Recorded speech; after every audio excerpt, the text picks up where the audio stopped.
Hello everyone, this is Shivangi. Welcome to Shiv classes. जैसा कि आप सभी को पता है कि आप लोग के इग्नू के जो एग्ज़ाम है, जून टर्म एंड एग्ज़ाम 3 अगस्त से स्टार्ट होने वाले हैं। सिर्फ सेकेंड ईयर के स्टूडेंट्स के जो हैं वो एग्ज़ाम हैं, और जो भी जिनकी बैक थी, चाहे वो फर्स्ट ईयर में हो या सेकेंड ईयर में हो, उनके भी बैक पेपर होंगे। तो ज़्यादा से ज़्यादा वीडियोस आपको चैनल पे मिलती जाएंगी, लेकिन आप लोग को भी उसी तरीके से तैयारी करते रहना है अगर आप अच्छा स्कोर करना चाहते हैं। आप देख सकते हैं कि जो लास्ट सितंबर में एग्ज़ाम हुए थे और अभी फ़ैब में एग्ज़ाम हुए थे, सितंबर 2020 में, फ़ैब 2020 में बच्चों ने काफ़ी अच्छा स्कोर करा है। 90+ वाले स्टूडेंट्स भी हैं जिन्होंने स्कोर करा है किसी पर्टिकुलर सब्जेक्ट में भी है, और एक स्टूडेंट ऐसा भी था जिनके 4 सब्जेक्ट में 90+ मार्क्स थे। तो अगर आप मेहनत करोगे तो आप भी स्कोर कर सकते हो। अभी से तैयारी में लग जाइए। अगर आपने पूरे साल भी नहीं पढ़ा, इस 1 महीने में आपने अगर पढ़ लिया तो आप अच्छा स्कोर कर सकते हो। तो चलिए स्टार्ट करते हैं। चोक प्राइस क्या है? तो चोक प्राइस वो इकोनॉमिक टर्म है जो किस लिए यूज़ होती है। वो लोएस्ट प्राइस जहाँ पे जो क्वांटिटी डिमांडेड होती है किसी भी गुड की, वो ज़ीरो हो जाती है। किसके इक्वल हो जाती है? ज़ीरो के।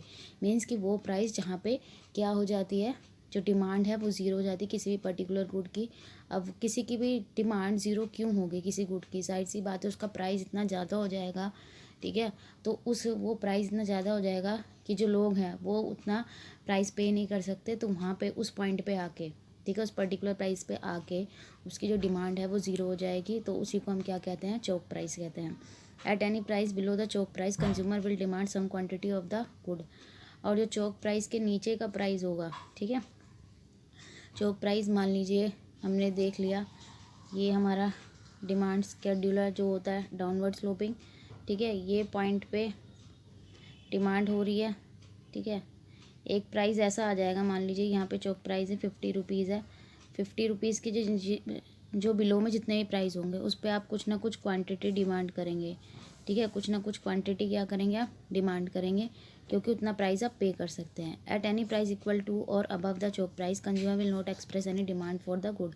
और चोक प्राइस हो या फिर उससे ऊपर का प्राइस हो, ठीक है, उसमें जो कंज्यूमर होगा वो कोई भी डिमांड एक्सप्रेस नहीं करेगा। The choke price is the exact price level where demand for a product stop and become zero. तो वही एग्जैक्ट प्राइस लेवल वाले चोक प्राइस को कहा जाता है जब डिमांड जो होती है किसी भी पर्टिकुलर प्रोडक्ट की, वो क्या हो जाती है? रुक जाती है और वो ज़ीरो हो जाती है, क्योंकि प्राइस इतना ज़्यादा हो जाता है कि कंज्यूमर उसको पे नहीं कर सकता।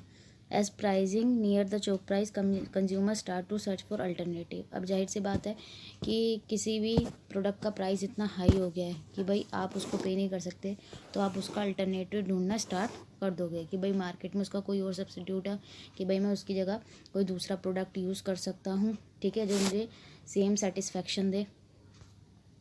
By using a demand schedule or demand curve, a company can see where the choke price is as well as the difference in the quantity of a good that consumer will demand at different price. तो demand schedule या फिर हम demand curve कह सकते हैं, ठीक है, demand schedule या फिर डिमांड कर्व के द्वारा, ठीक है, जो एक कंपनी है वो चोक प्राइस देख सकती है कि भाई डिफरेंट प्राइस पे कितनी क्वांटिटी डिमांड हो रही है, और वहाँ से उसको चोक प्राइस भी मिल जाएगा कि भाई ये पर्टिकुलर अगर मैं प्राइस रख रहा हूँ, भाई उन्होंने 10 रखा तो 100 क्वांटिटी की डिमांड हो रही थी, ठीक है, उन्होंने 20 रखा तो 60 की डिमांड हो रही थी, उन्होंने 30 प्राइस रखा तो 40 की डिमांड हो रही थी। जैसे 50 हुआ, ठीक है, तो डिमांड क्या हो गई? ज़ीरो, क्योंकि प्राइस इतना ज़्यादा हो गया कि लोग उसको पे नहीं कर पा रहे हैं। तो फिर उस पॉइंट पे आके क्या करेंगे लोग कि उसका अल्टरनेटिव ढूंढना मार्केट में स्टार्ट कर देंगे। For example consumer might purchase 200। अब मैं जैसे इसमें एग्जाम्पल दे रखा है कि कोई कंज्यूमर है 200 यूनिट खरीद रहा है $40 पे, 1000 यूनिट खरीद रहा है $20 पे, ठीक है, क्योंकि जैसे जैसे प्राइस घटता है वैसे वैसे आपकी डिमांड क्या होती जाती है? इंक्रीज़ हो जाती है। ये तो हमने पढ़ा है माइक्रो में 11th क्लास में कि डिमांड और प्राइस में कैसा रिलेशन होता है? नेगेटिव। प्राइस बढ़ेगा तो डिमांड घटेगी, प्राइस घटेगा तो डिमांड बढ़ जाएगी। And 2500 at $10 but 0 unit at $50, ठीक है। आप इसको डिमांड कर्व भी बना सकते हैं एग्ज़ाम में, ठीक है, कि क्या होगा यहाँ पे आप क्या बना सकते हैं? डिमांड कर्व के थ्रू भी इसको शो कर सकते हैं। आप दिखा सकते हैं कि भाई ये चोक प्राइस है। कैसे करना है आपको? एक्स एक्सिस पे आपकी क्वांटिटी डिमांडेड आ जाएगी, ठीक है, वाई एक्सिस पे क्या आ जाएगा? प्राइस आ जाएगा, यहाँ पे आप क्वांटिटी लिख दोगे डिफरेंट डिफरेंट जो भी है, और यहाँ प्राइस $10, 20, 30, 40, 50 और 50 पे आप मार्क करके लिख दोगे कि यहाँ जो क्वांटिटी हो गई है वो 0 हो गई है। 22 पे कितनी 2500। धीरे धीरे जैसे जैसे प्राइस बढ़ रहा है क्वांटिटी क्या होती जा रही है कम, और जैसे ही 50 आएगा वैसी क्या हो जाएगी डिमांड 0 हो जाएगी। क्यों? और वो प्राइस क्या कहलाएगा हमारा चौक प्राइस। आप इसको डायग्राम को एक्सप्लेन भी कर सकते हो, ठीक है। ये हमने 11th क्लास में सीखा हुआ है कि डायग्राम को कैसे एक्सप्लेन करना होता है। और हमेशा इकोनॉमिक्स में अगर आप कोई भी डायग्राम बना रहे हैं, ठीक है, ग्राफ बना रहे हैं, उसको एक्सप्लेन करना मस्ट होता है।